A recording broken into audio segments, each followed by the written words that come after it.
വെറുത്തിട്ട് അടിയുണ്ടാക്കി പോരേണ്ട ആവശ്യമില്ല. May be ശരിയാണ്, ചിലർക്ക് ഇപ്പൊ ഒരു ഡൊമസ്റ്റിക് അബ്യൂസ് സഹിച്ച ഒരാൾക്ക് അല്ലെങ്കിൽ ഒരു സെക്ഷൽ അബ്യൂസ് ഒരു റിലേഷൻഷിപ്പിനകത്ത് നടന്ന ഒരാൾക്ക് you can still love that person എന്ന് പറഞ്ഞുകൊണ്ടിരിക്കാനും പറ്റത്തില്ല.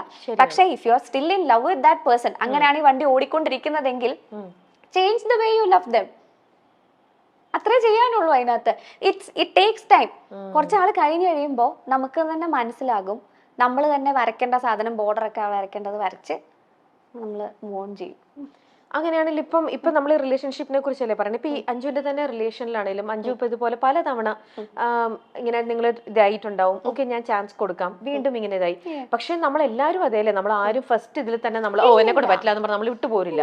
നമ്മൾ ഈ പറയുന്ന പോലെ ജെന്യുവൻ ആയിട്ടുള്ള ഒരു സ്നേഹം നമ്മുടെ ഇടയിലുണ്ടെങ്കിൽ നമ്മൾ അവർ മൾട്ടിപ്പിൾ ചാൻസസ് നമ്മൾ കൊടുക്കും. പല തവണയും കൊടുത്തിട്ടും നമുക്ക് ആ ഒരു നമ്മളൊരു ലൂപ്പ് ക്രിയേറ്റ് ചെയ്യാണ്. എഗെയിൻ എനിക്കിത് വർക്ക്ഔട്ട് ആവുന്നില്ല, ഓക്കെ ഈ ഒരു ഇതെനിക്ക് ശരിയാവണില്ല എന്ന് നമുക്കൊരു പോയിന്റിൽ നമുക്ക് ആർക്കും നമ്മുടെ മൈൻഡ് അങ്ങനെ തോന്നും അല്ലേ. അങ്ങനെ അഞ്ജുവിന് തോന്നിയിട്ട് അഞ്ജു തന്നെയാണോ ഇനി ഇത് വേണ്ട എന്നും പറഞ്ഞ് അത് ബ്രേക്കപ്പ് ചെയ്ത് പോണ ആണോ? എക്സാക്ട്ലി. കാരണം നമുക്കിത് ആരെങ്കിലും ഒരാൾ ആ മൂവ് എടുത്തല്ലേ പറ്റത്തുള്ളൂ അതിനകത്ത്. പക്ഷെ അവിടെ നമ്മുടെ നമ്മുടെ ആംഗിളിലും നമ്മുടെ ഇതിലല്ലേ നമ്മൾ തിങ്ക് ചെയ്യണത്. അപ്പൊ ഞാൻ കാൽക്കുലേറ്റ് ചെയ്തതോ അല്ലെങ്കിൽ ഞാൻ തിങ്ക് ചെയ്യണതോ ശരിയാണോ? ഞാൻ ഈ വിചാരിക്കുന്ന പോലെ തന്നെ ആയിരിക്കുമോ ചിലപ്പോൾ ഫാക്ടർ എനിക്ക് തെറ്റിയതായിരിക്കുമോ? അങ്ങനെ ഒരു പ്രാവശ്യം കൂടെ എന്നാ ചാൻസ് കൊടുക്കണം. ഞാൻ ഒരു പക്ഷെ ഞാൻ ആലോചിക്കുന്നതിന്റെ കുഴപ്പമാണോ, ഞാൻ എന്ന് ഇങ്ങനെ മാറാം, എന്റെ തോട്ടിന്റെ കുഴപ്പമായിരിക്കും. അങ്ങനെ പ്രത്യേകിച്ചും ഇങ്ങനെ നമുക്കിപ്പോ ആങ്സൈറ്റി ഉണ്ടല്ലോ അഞ്ജുവിനെ സംബന്ധിച്ച്. അപ്പം ഞാനിങ്ങനെ ടൂ മച്ച് ആങ്ഷ്യസ് ആണ് എല്ലാ കാര്യത്തിലും. അപ്പൊ ഒരു പക്ഷെ എനിക്ക് റോങ് ആവാലോ.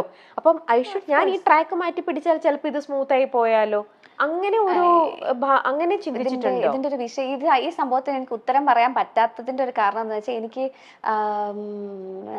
ആ റിലേഷൻഷിപ്പ് ബ്രേക്ക് ആയതിന്റെ കാരണം എനിക്ക് പറയാൻ പറ്റത്തില്ല. സോ അത് പറയാത്തോടത്തോളം കാലം ഞാൻ ഇതിന് പറയാൻ പറ്റുന്നില്ല, ആൻസർ ചെയ്യാൻ എനിക്ക് പറ്റത്തില്ല. ക്ലിയർ ആയി. ഓക്കെ, സാരില്ല, വിട്ടേക്കും. അപ്പൊ എന്തായാലും ആ ഒരു ഇതിൽ നിന്നും നമുക്ക് അല്ല നമുക്ക് ഒരുപാട് വർഷത്തെ നമ്മുടെ ആ ഒരു ഇൻവെസ്റ്റ്മെന്റും നമ്മുടെ ഒരു ഇതല്ലേ. പക്ഷെ അതിൽ നിന്ന് അഞ്ജുവിനെ അപ്പൊ ഹെൽപ്പ് ചെയ്തത് അഞ്ജു തന്നെയാണോ, ഈ പറയുന്ന ഒരു ഡോക്ടറിനാണോ? ഇവരെല്ലാരും നമ്മളെ ഹെൽപ്പ് ചെയ്യാൻ നോക്കും. At the end of the day നമ്മൾ തന്നെ നമ്മളെ പൊക്കിക്കൊണ്ട് വന്നേ പറ്റത്തുള്ളൂ. No one can help us എന്താ പറയാ ബെറ്റർ ദാൻ അവർ സെൽഫ്. കാരണം ഇപ്പോൾ സിമ്പിളായിട്ട് ഞാനൊരു എക്സാമ്പിൾ പറയാം. നമ്മുടെ ഇപ്പൊ എന്നെ പാട്ട് പഠിപ്പിക്കുന്ന ബേണി ഇഗ്നേഷ്യസിലെ ബേണി സാറാ, ഹിന്ദുസ്ഥാനി പഠിപ്പിക്കുന്നത്. ബേണി സാറിന് എന്നെ പാട്ട് പഠിപ്പിക്കാനേ പറ്റത്തുള്ളൂ. പുള്ളി ക്ലാസ് എല്ലാ തിങ്കളാഴ്ചയാണ് എൻ്റെ ക്ലാസ്. തിങ്കളാഴ്ച രാവിലെ 10:30 സാർ എന്നെ പഠിപ്പിക്കുന്നു. സാർ എന്നെ കുറേ ചൊട്ടഗായൽ പഠിപ്പിക്കുന്നു, കുറേ രാഗം പഠിപ്പിക്കുന്നു. ഇതെല്ലാം പുള്ളി പഠിപ്പിച്ചു. പക്ഷെ ഞാനത് പഠിക്കണ്ടേ? അത് ഞാൻ വിചാരിച്ചാലേ നടക്കത്തുള്ളൂ. പഠിക്കണോ? സെയിം തിങ് അപ്ലൈസ് വിത്ത് തെറപ്പി. നമ്മൾ വെറുതെ തെറപ്പിക്ക് പോയിരുന്ന അവര് തരുന്ന മരുന്ന് മാത്രം കഴിച്ചിട്ട് അവര് പറയുന്ന കാര്യങ്ങളൊന്നും ചെയ്യുന്നില്ല. നമ്മൾ പിന്നെയും ആ ഒരു ലൂപ്പിൽ തന്നെ കിടന്ന് കറങ്ങിക്കൊണ്ടിരിക്കുവാണ്. നമ്മൾ ബൗണ്ടറി വെക്കുന്നില്ല, അല്ലെങ്കിൽ നമ്മൾ ആ ഒരു ആ എൻവയോൺമെന്റിൽ തന്നെ നമ്മൾ ഇപ്പോഴും നിൽക്കുവാണെങ്കിൽ ഹൗ കം ഒരു വ്യത്യാസം ഉണ്ടാകും?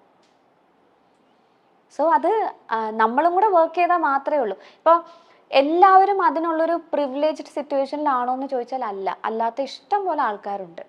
ഇപ്പോൾ ഒരു ടോക്സിക് ആയിട്ടുള്ള സിറ്റുവേഷനിൽ നിന്നിട്ട് അതിൽ ഒബ്സസ്ഡ് ആയിട്ട് നിൽക്കുന്ന ആൾക്കാരും ഉണ്ട്. പിന്നെ എനിക്കറിയാവുന്ന എത്രയോ ആൾക്കാരുണ്ട്. ഇപ്പം ഞാൻ ഈ ഒരു കാര്യം ഓപ്പൺ അപ്പ് ചെയ്ത് കഴിഞ്ഞ് കഴിഞ്ഞാൽ പിന്നെ ഞാനിത് ഓപ്പൺ അപ്പ് ചെയ്തതിൻ്റെ തന്നെ കാരണം കുറേ പേര് ഇതിൻ്റെ താഴേക്ക് വന്ന് കമൻ്റൊക്കെ ഇടാറുണ്ടായിരുന്നു ആ സമയത്ത്. ഇവളിത് പറഞ്ഞതുകൊണ്ടല്ലേ ഇങ്ങനെ ന്യൂസും കാര്യങ്ങളൊക്കെ വരുന്നത്. ഞാനത് പറഞ്ഞതിൻ്റെ ഒരു മേജർ കാരണം it's not a crime to divorce. If a relationship is not working, it's okay to go for a divorce, അല്ലെങ്കിൽ ഒരു ബ്രേക്കപ്പ്. ഒരു ടോക്സിക് ഇതിനകത്ത് നിങ്ങൾ നിന്ന് നിങ്ങളുടെ ജീവിതം കളയുന്നതിൽ നല്ലത്, അല്ലെങ്കിൽ ഒരു ശരി നിങ്ങൾക്ക് അങ്ങനെ കണ്ടിന്യൂ ചെയ്ത് പോകാനാണ് താല്പര്യമെങ്കിൽ that's okay, that's up to you. പക്ഷെ ഡിവോഴ്സ് ചെയ്ത ആൾക്കാരെല്ലാം പ്രശ്നക്കാരാണ്, മോശമാണ്. ഇപ്പോൾ സിമ്പിളായിട്ട് വരുവാണെങ്കിൽ ഇപ്പൊ ഈ ഇന്റർവ്യൂ പുറത്ത് വന്നു കഴിഞ്ഞ് കഴിയുമ്പോൾ ഇതിനകത്തൊരു മേജർ സാധനം വരാൻ പോകുന്നത് ഞങ്ങൾ അന്നേ പറഞ്ഞില്ലേ, ഇവളുടെ ഭാഗത്താ പ്രശ്നം. That's okay. അതാ ഞാൻ നേരത്തെ ആദ്യം പറഞ്ഞത്. I reached A point wear okay എന്റെ ഭാഗത്താണ് പ്രശ്നം, ദാറ്റ്സ് ഓക്കെ. കൂൾ. അപ്പൊ അല്ല ഇപ്പം ഇപ്പം നമ്മുടെ ഈ പ്രോഗ്രാം കണ്ടുകൊണ്ടിരിക്കുന്ന ഇപ്പൊ ആരെങ്കിലും ഒക്കെ ഉണ്ടെങ്കിൽ ഇതേപോലത്തെ സിറ്റുവേഷൻ മറ്റുള്ളവർക്കും ഉണ്ടല്ലോ. ഇതിപ്പോ ആർക്കും വളരെ കോമൺ ആയിട്ടുള്ള ഒരു സെയിം റൂട്ടിലൂടെയാണ് അഞ്ജുവിന്റെയും പോണത്. അപ്പൊ അവർക്കും കൂടെ എന്തെങ്കിലും ഒരു തരത്തിൽ ഇപ്പൊ അഞ്ജു ഇത്രയും ഒരു ക്ലിനിക്കലി സപ്പോർട്ടും കൂടെ കിട്ടി, അതിൽ കുറച്ചിപ്പം സക്സസ്ഫുൾ ആയി നിൽക്കുന്ന ഒരാളെന്നുള്ളതിൽ അഞ്ജുവിന് അത് ചിലപ്പോൾ അഡ്വൈസ് ചെയ്യാൻ പറ്റും അവർക്കാണെങ്കിൽ പോലും.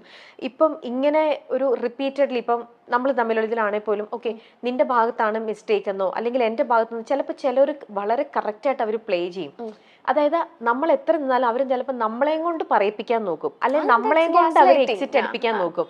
ഓക്കെ ഇതാണ് ചിലരുടെ വളരെ ഭയങ്കര ഒരു ചിലരുടെ ബ്രില്യൻ പ്ലേ ആണ് അത്. ഗ്യാസ് ലൈറ്റിംഗ് ആണ് അല്ലേ? ആ ടേമിന്റെ പേരാണ് ഗ്യാസ് ലൈറ്റിംഗ്. ആണല്ലേ? ടേം നെയിമും പഠിച്ചു കഴിഞ്ഞു, പഠിച്ചുകൊണ്ടിരിക്കുന്നു. അപ്പൊ അതിനവിടെ ഒരു അതായത് മറ്റുള്ളവർ നമ്മളെ ബ്ലെയിം ചെയ്യാണ്. ആ സെക്കൻഡ് പേഴ്സൺ നമ്മളെ ബ്ലെയിം ചെയ്തിട്ട് നിന്റെ മിസ്റ്റേക്ക് കൊണ്ടാണ് ഞാനിപ്പോ ഇങ്ങനെ ആയത്, അല്ലെങ്കിൽ നീയാണ് ഇതിനെ പറഞ്ഞിട്ട് ഇങ്ങനെ റിപ്പീറ്റഡ്ലി നമ്മളെ ബ്ലെയിം ചെയ്യാണ്. അങ്ങനെ അതിന് ബ്ലെയിം ഷിഫ്റ്റിംഗ് എന്ന് പറയുമല്ലോ. അപ്പൊ അങ്ങനെ നമ്മളെ ബ്ലെയിം ഷിഫ്റ്റ് ചെയ്ത് ഓക്കെ നമ്മളെയും കൊണ്ട് അവർ ഫൈനലി പറയിപ്പിക്കുകയാണ്. ഓക്കെ ഫൈൻ, നമുക്ക് ഇതിവിടെ നിർത്താം, എല്ലാം നമുക്ക് ഇത് ചെയ്യാം, ഞാൻ എക്സിറ്റ് ചെയ്യാണ് എന്ന് അവര് നമ്മളെയും കൊണ്ട് പറയിപ്പിക്കും അല്ലേ? അതിൽ ഞാൻ കണ്ടിട്ട് ഇത് അത്ര ഇമ്പോർട്ടന്റ് ആയിട്ടുള്ള ഒരു കാര്യമല്ല. കാരണം ആര് ഇത് പറഞ്ഞാലും ഇതിന്ന് രക്ഷപ്പെട്ടാ പോരെ. എന്തിനാ ഇങ്ങനെ ചിന്തിക്കുന്നത്? ഇപ്പൊ അവര് നമ്മളെ കൊണ്ട് പറയിപ്പിച്ചാലും നമ്മൾ അവരെ കൊണ്ട് പറയിപ്പിച്ചു. ഇപ്പൊ ആര് എന്താ ബ്രേക്കപ്പ് പറഞ്ഞാലും അതൊരു ടോക്സിക് റിലേഷൻഷിപ്പ് ആണെങ്കിൽ ആര് ബ്രേക്കപ്പ് പറഞ്ഞാലും അവര് നമ്മളെ കൊണ്ട് പറയിപ്പിച്ചതാണെങ്കിൽ പോലും ദാറ്റ്സ് ഗുഡ്, റൈറ്റ്? അങ്ങനെ എടുത്താ പോരെ. പക്ഷെ അങ്ങനെ അതങ്ങനെ ഇപ്പം നമ്മൾ തമ്മിലുള്ള ഫ്രണ്ട്ഷിപ്പിനിടയിലും ഞാൻ പെട്ടെന്ന് അങ്ങ് ഓക്കെ കല്ലിവലി നമുക്കെന്നാ പിരിയാന്ന് പറഞ്ഞ് ഒരു നേരത്തെ എന്റെ ഒരു ദേഷ്യത്തിൽ ചുണ്ടി എടുത്തിട്ട് ഞാൻ ഇറങ്ങിപ്പോയി കഴിഞ്ഞാൽ പിന്നീട് നമ്മൾ ലൈഫിൽ നമുക്ക് ദൈവം മറവി തന്നിട്ടുണ്ടല്ലോ. അപ്പൊ നമ്മൾ അതിൽ പിന്നീട് അയ്യോ ഞാൻ അവിടെ ഇങ്ങനെ ചെയ്തിരുന്നെങ്കിൽ എനിക്ക് അവരുമായിട്ടുള്ള റിലേഷൻ കണ്ടിന്യൂ ചെയ്യാമായിരുന്നു, ഞാൻ അവിടെ ഒന്നും റിഗ്രറ്റ് ചെയ്ത്, അങ്ങനെ നമുക്ക് ചിലപ്പോൾ ഒരു റിഗ്രറ്റ് തോന്നാം ലൈഫിൽ അല്ലേ? നമ്മള് മേ ബി മൾട്ടിപ്പിൾ ചാൻസസ് കൊടുത്തിട്ടല്ലേ നമ്മള് ഇതിനകത്തുനിന്ന്. എന്നെയൊക്കെ സംബന്ധിച്ച് ഞാനൊക്കെ ഇപ്പോൾ ഒരു ഫ്രണ്ട്ഷിപ്പ് കട്ട് ഓഫ് ചെയ്യുന്നതാണെങ്കിലും അല്ലെങ്കിൽ ഒരു റിലേഷൻഷിപ്പ് കട്ട് ഓഫ് ചെയ്യുന്നതാണെങ്കിലും ഞാൻ ഇഷ്ടംപോലെ ചാൻസ് കൊടുക്കും ആൾക്കാർക്ക്, ഇഷ്ടംപോലെ ചാൻസ് കൊടുക്കും. ചാൻസ് കൊടുത്തിട്ട് പറ്റുന്നില്ല എന്ന് കണ്ടാൽ മാത്രമേ ഉള്ളൂ ഇത്. അതിനകത്തും I don't stop loving them or I don't stop caring about them. നാളെ അവർക്കൊരു ബുദ്ധിമുട്ടുണ്ടായാൽ ഞാൻ ചെല്ലത്തില്ല എന്നല്ല, ഞാൻ ചെല്ലും. പക്ഷെ എന്നെ ഹേർട്ട് ചെയ്യാനുള്ള സാധനം ഞാൻ സമ്മതിക്കത്തില്ല, അത് ഞാൻ വരയ്ക്കും. മേ ബി അതിനെ വേണമെങ്കിൽ സെൽഫിഷ്നെസ് എന്ന് വിളിക്കാം, ദാറ്റ്സ് ഓക്കെ. അന്ന് എനിക്ക് വരയ്ക്കേണ്ട ബോർഡർ ഞാൻ വരയ്ക്കും.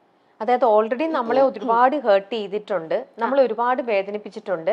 ഇനിയും അവർക്ക് എന്തെങ്കിലും ഒരു ആവശ്യം വന്നാലും നമുക്ക് അവരെ ഇഷ്ടമായതുകൊണ്ട് നമ്മൾ അവിടെ ചെയ്തു കൊടുക്കാം. ഇപ്പൊ അവർക്കൊരു സപ്പോസ് ഒരു ആക്സിഡന്റ് ഉണ്ടായി, അവരുടെ എമർജൻസി കോണ്ടാക്ട് ആണെന്നിരിക്കട്ടെ, മാറ്റിയിട്ടില്ല, കോള് വന്നു, അത് വളരെ മാനുഷികമായിട്ടുള്ള ഒരു കാര്യമാണ്. ജസ്റ്റ് ബീങ് കൈൻഡ്, അത്രേ ഉള്ളൂ. ദാറ്റ് ഡസന്റ് മീൻ നാളെ അവർക്ക് പിന്നെയും എന്റെ തലയിൽ കയറി നിരങ്ങാനുള്ള ചാൻസ് ഞാൻ കൊടുക്കൂന്നുള്ളത് അല്ല. ഞാന് ഈ നമുക്ക് ജസ്റ്റ് ഫോർഗീവ് പീപ്പിൾ എളുപ്പമുള്ള കാര്യമൊന്നുമല്ല. ക്ഷമിക്കാം, പക്ഷെ മറക്കേണ്ട ആവശ്യമില്ല. എന്താ അവര് ചെയ്തതെന്നുള്ളത് നമ്മൾ മറക്കേണ്ട ആവശ്യമില്ലല്ലോ. അതൊന്ന് ഓർത്തു വെച്ചാൽ മതി. അപ്പൊ ഒരു തയ്യകലത്തിൽ നിർത്തിയാൽ മതി. അത് എവിടെ നിർത്തണം, അവരെവിടെ നിൽക്കണം, നമ്മളെവിടെ നിൽക്കണം എന്നുള്ള ആ ബോർഡർ വരയ്ക്കുന്നത് നമ്മളായാൽ കാര്യങ്ങൾ കുറച്ചും കൂടെ എളുപ്പമായിരിക്കും. ഇതൊന്നും ചിലപ്പോ കേൾക്കുന്ന ആൾക്കാർക്കും മനസ്സിലാവുന്നുണ്ടാവത്തില്ല. എനിക്ക് കറക്റ്റ് ആയിട്ട് മനസ്സിലാവുന്നുണ്ട്, ആർക്കും മനസ്സിലാവുന്നുണ്ട് അഞ്ജു, വളരെ ക്ലിയർ ആയിട്ട് തന്നെ. കാരണം നമുക്ക് ആർക്കാണെങ്കിലും നമുക്കിത് റിലേറ്റ് ചെയ്യാൻ പറ്റുന്ന ഒരു കാര്യം തന്നെയാണ് അഞ്ജു പറയണത്. ഇറ്റ്സ് നത്തിങ് അങ്ങനെ ഒരു ഇതൊന്നും അല്ല. നമ്മുടെ സൊസൈറ്റിയിലും അല്ലെ നമ്മുടെ ഇടയിലും ഇത് ഒരിക്കലും ഒരു എളുപ്പമുള്ള പ്രോസസ്സാണെന്ന് ഞാൻ പറയത്തേ ഇല്ല. ഇത് വളരെ ബുദ്ധിമുട്ടുള്ള, ഒരുപാട് ശ്രമം കൊണ്ട് നമ്മള് പല തവണയും തോറ്റ് റോക്ക് ബോട്ടം, ഞാൻ എത്ര തവണ റോക്ക് ബോട്ടം ഹിറ്റ് ചെയ്തിട്ടുണ്ടെന്ന് എനിക്ക് തന്നെ അറിയത്തില്ല. റോക്ക് ബോട്ടം ഹിറ്റ് ചെയ്ത് കഴിഞ്ഞ് കഴിയുമ്പോൾ thankfully I have people around me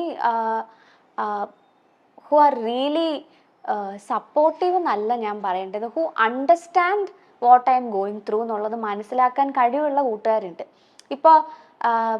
ഇപ്പൊ ഞാൻ ഇന്ന് ഇവിടെ വന്ന് ചിരിച്ചിരിക്കുവാണെങ്കിൽ മേ ബി ചിലപ്പം ചേച്ചിക്ക് മനസ്സിലാവുന്നുണ്ടാവില്ല, അല്ലെങ്കിൽ ഞാനൊരു സ്റ്റേജിൽ പെർഫോം ചെയ്യുമ്പോൾ ഒരു ഓഡിയൻസിന് മനസ്സിലാവുന്നുണ്ടാവില്ല I was going through a depression phase എന്നുള്ളത് മനസ്സിലാവുന്നുണ്ടാവത്തില്ല. പക്ഷെ ക്ലിയർലി നമ്മൾ ചിരിച്ച മുഖം കൊണ്ട് നിന്നാലും മനസ്സിലാക്കുന്ന കൂട്ടുകാരുണ്ട്. തീർച്ചയായിട്ടും ഒരു കോളും കൊണ്ട് ചിലപ്പോ ഹലോ എടി എവിടാ എന്ന് ചോദിക്കുമ്പോഴേ എന്താടി പറ്റിയത്, എന്ന് ചോദിക്കുന്ന ഉണ്ട്, കൂട്ടുകാരുണ്ടാകും. തീർച്ചയായിട്ടും. അല്ലെങ്കിൽ അങ്ങനെയുള്ള ആൾക്കാരുള്ളതാണ് നമ്മുടെ ഏറ്റവും വലിയൊരു ഭാഗ്യം. മലയാളികൾക്ക് സുപരിചിതയായ ഗായികയാണ് അഞ്ജു ജോസഫ്. സംഗീത റിയാലിറ്റി ഷോയിലൂടെയാണ് അഞ്ജു കടന്നു വന്നത്. സോഷ്യൽ മീഡിയയിലും സജീവമാണ് അഞ്ജു ജോസഫ്. തന്റെ വിവാഹമോചനത്തെക്കുറിച്ചും വിഷാദ രോഗത്തെക്കുറിച്ചും ഒക്കെയുള്ള അഞ്ജുവിന്റെ വാക്കുകൾ വാർത്തയായിരുന്നു. താരം വിവാഹിതയായി എന്ന വാർത്ത പുറത്തു വന്നതോടെ നിരവധി പേരാണ് ആശംസകളുമായി എത്തിയത്. എന്നാൽ വലിയൊരു കടമ്പ കടന്നുകൊണ്ടാണ് അഞ്ജു ജോസഫ് രണ്ടാം വിവാഹത്തിലേക്ക് എത്തിയത്. ഡിപ്രഷനും കണ്ണീരും ഒക്കെ നിറഞ്ഞ നാളുകൾ താണ്ടിക്കൊണ്ടാണ് അഞ്ജു ജോസഫ് ജീവിതത്തിലേക്ക് തിരിച്ചു വന്നത്. ഇതിനെക്കുറിച്ച് താരം തന്നെ തുറന്നു പറഞ്ഞിട്ടുമുണ്ട്. സിനിമയായിരുന്നു അഞ്ജുവിന്റെ സ്വപ്നം. ഇതിനിടെയാണ് റിയാലിറ്റി ഷോയിൽ എത്തിയത്. ഷോയിലൂടെ പ്രശസ്തി നേടാൻ അഞ്ജുവിന് കഴിഞ്ഞു. ഷോകളും താരത്തിനെ തേടിയെത്തി. ലോകത്തിന്റെ പല ഭാഗങ്ങളിലും ഷോകൾ അവതരിപ്പിക്കാൻ സാധിച്ചു. എന്നാൽ അപ്പോഴും സിനിമ എന്ന സ്വപ്നത്തിലേക്ക് എത്താൻ അഞ്ജുവിന് കഴിഞ്ഞില്ല. അതോടെ അഞ്ജു അവസരം ചോദിക്കാൻ തുടങ്ങി. അങ്ങനെ അവസരം ചോദിച്ചു നടക്കുമ്പോൾ താൻ കേട്ട തന്നെ തളർത്തിയ കമന്റായിരുന്നു ശബ്ദം കൊള്ളില്ല എന്നത്. അതോടെ ആത്മവിശ്വാസം പോയി, പാടാൻ ധൈര്യമില്ലാതായി എന്നും താരം പറഞ്ഞു. ഈ പ്രശ്നങ്ങളൊക്കെ നടക്കുന്ന സമയത്താണ് അഞ്ജു വിവാഹിതയായത്. എന്നാൽ ആ ദാമ്പത്യ ജീവിതത്തിന് അധിക നാൾ ആയുസ് ഉണ്ടായില്ല. വൈകാതെ തന്നെ വിവാഹമോചനവും നടന്നു. അത് തന്റെ മാനസികാരോഗ്യത്തെ തകർത്തു കളഞ്ഞു എന്നാണ് അഞ്ജു പറയുന്നത്. പക്ഷേ അവിടെ ചെന്നപ്പോൾ അറിയുന്നത് എനിക്ക് OCD ഉണ്ട്, ഒബ്സസീവ് കമ്പൾസീവ് പേഴ്സണാലിറ്റി ഡിസോർഡറും. അതെ, അപ്പൊ അത് OCPD ആണ്. OCPD ഉണ്ട്. OCPD ആണുള്ളത് അല്ലേ? പക്ഷേ ആൾക്കാർക്കൊരു തെറ്റിദ്ധാരണയാണ്, ഈ വൃത്തിയാണ് OCD എന്നൊരു തെറ്റിദ്ധാരണയുണ്ട്. അതൊന്നും അത് അല്ല. മാത്രല്ല, അതൊന്നും അല്ല, അല്ല അതുമാണ്. അതുമാണ്. നമ്മൾ ചില obsession കാര്യങ്ങളിൽ ഉള്ളതാണ്. ഒബ്സഷൻ എന്തിനോടെങ്കിലും നമുക്ക് തോന്നിയാൽ നമ്മൾ അതിൽ ഇങ്ങനെ റിപ്പീറ്റീവ് ആയിട്ട് നമ്മൾ ചെയ്തുകൊണ്ടിരിക്കും. ചെയ്തുകൊണ്ടിരിക്കുന്നതാണ് വിഷയം. ഇപ്പൊ അങ്ങനെ ഒരു സാധനം ചെയ്തില്ലെങ്കിൽ നിങ്ങൾക്ക് വിഷയമാണെങ്കിൽ അത് OCD ആണ്. അപ്പൊ ഇപ്പൊ തൊട്ട് മുന്നേ പറഞ്ഞില്ലേ എനിക്കൊരു ആങ്സൈറ്റി ഉണ്ട്, ഞാനിപ്പോ ഒരു ഇതെടുക്കുന്നു. അപ്പൊ എങ്ങനെയാ അത്, എനിക്കത് ടൂ മച്ച് ആണോ, എന്നിലുള്ള ആ ഒരു ഫീലിംഗ് എനിക്ക് തോന്നുന്നത് അത് ടൂ മച്ച് ആണോ? ഞാൻ സാധാരണ ഒരാൾ എല്ലാവർക്കും തോന്നുന്നത് തന്നെയാണോ എനിക്ക് തോന്നുന്നത്, അതോ അതിനൊക്കെ കുറച്ച് കൂടുതലായിട്ട് തോന്നുന്നുണ്ടോ? സോ ഞാൻ ഒരു തെറാപ്പിസ്റ്റിന്റെ അടുത്ത് പോണോ? ഇങ്ങനെയൊക്കെ ഒരു തോട്ട് എപ്പോഴായിരിക്കും അഞ്ജുവിലേക്ക് വന്നിട്ടുണ്ടാവുക? എനിക്ക് എൻ്റെ പാസ്റ്റ് റിലേഷൻഷിപ്പ് കഴിഞ്ഞ് കഴിഞ്ഞപ്പോൾ ഐ ഹാഡ് ഇഷ്യൂസ്. എനിക്ക് ക്ലിനിക്കലി ഞാൻ ഡിപ്രസ്ഡ് ആയിരുന്നു. അത് ഡയഗ്നോസ്ഡ് ആയിട്ടുള്ള ഇതായിരുന്നു. മറ്റേ ഡിപ്രഷൻ എന്ന് പറഞ്ഞ് വെറുതെ പറയുന്ന സാധനമല്ല, ക്ലിനിക്കലി ഡിപ്രസ്ഡ് ആയിരുന്നു. മെഡിക്കേഷൻ വേണ്ട സിറ്റുവേഷൻ ആയിരുന്നു. അപ്പോൾ ഞാൻ ഉറങ്ങുന്നേ ഉണ്ടായിരുന്നില്ല. എനിക്ക് തോന്നുന്നൊരു 1.5 മാസത്തോളം ഞാൻ ഉറങ്ങിയതേ ഇല്ല. ഡേയിലും ഉറങ്ങില്ല, ഡേ ഉറങ്ങില്ല, നൈറ്റ് ഉറങ്ങില്ല, ഫുൾ ടൈം ഓണാണ്. അപ്പൊ എന്താ ഈ ആലോചിച്ചോണ്ടിരിക്കണേ? എനിക്കും അറിയത്തില്ല. മൊത്തം നമ്പാണ്. എനിക്ക് കട്ടിലിൽ നിന്ന് എഴുന്നേക്കാൻ ബുദ്ധിമുട്ട്. പക്ഷെ ഡിപ്രഷൻ ഇത് മാത്രമല്ല, അറ്റ് ദ സെയിം ടൈം ഞാൻ ഷോസും ചെയ്യുന്നുണ്ടായിരുന്നു. ഷോസ് ചെയ്യുമ്പോൾ ഞാൻ പോയി ഒരു ഫേക്ക് ചിരിയും ഇട്ടിട്ട്. പക്ഷെ അവിടെ പ്രൊഡക്റ്റീവ് ആവാൻ പറ്റുന്നുണ്ടായിരുന്നോ? യെസ്, ചെയ്യും. കാരണം നമ്മളെ ജോലിയല്ലേ. എനിക്ക് അതും ഈ OCD ഭാഗമാണ്, ഒബ്സെഷനാണ്, പെർഫെക്ഷൻ വേണം എന്നുള്ള സാധനമാണ്. അല്ല, പക്ഷെ ഇത്ര മാസം 1.5 മാസം ഉറക്കമില്ലെങ്കിൽ അത് ഒബ്വിയസ്ലി നമ്മുടെ ബോഡിയിൽ അത് കാണിക്കുമല്ലോ. നമ്മുടെ ഫേസിലും ബോഡിയിലും നമ്മുടെ പ്രൊഡക്ടിവിറ്റിയിലും ആൾക്കാര് ചോദിച്ചിട്ടുണ്ട്, they didn't know that I was going through something എന്നുള്ളത് അവർക്ക് അറിയത്തില്ലായിരുന്നു.